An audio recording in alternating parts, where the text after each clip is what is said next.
আজকে হবে একদম মোটা ইনকাম, একদিনেই কোটিপতি হয়ে যাবো। ইস, ভাবতেও সেই লাগে। যে বাচ্চাদের কিডন্যাপ করে আনছি তাদের আজকে ফোন দিয়ে টাকা চাইবো। ইস, ইনকাম আর ইনকাম। হ্যালো, কে বলতেছেন? আপনার ছেলেকে আমরা কিডন্যাপ করে আনছি, দ্রুত 10 লাখ টাকা পাঠাই দেন। কেন? আমি কেন 10 লাখ টাকা পাঠাবো? কারণ আপনার ছেলেকে আমরা কিডন্যাপ করছি। যদি নিজের ছেলেকে ভালোভাবে সুস্থভাবে দেখতে চান তাহলে তাড়াতাড়ি 10 লাখ টাকা পাঠাই দেন। আরে আমার সুস্থ বাচ্চা লাগবে না, তুমি আমার অসুস্থ বাচ্চাই ফেরত দাও। এমনিতে সারা বছরই ও অসুস্থই থাকে।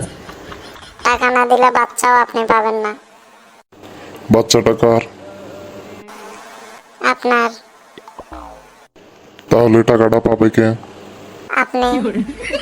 না মানে আমরা কিডন্যাপ করছি, আপনার টাকা পাবো। আপনি কেন টাকা পাবেন? তাড়াতাড়ি টাকা ফেরত দেন, আপনার ছেলে না। লাগবে না, আমি 2 মাস পরিশ্রম করে আরেকটা বাচ্চা নিয়ে নিব। এটা তুই তোর কাছেই রাখ। ছেলের প্রতি কোনো দয়া মায়া নাই।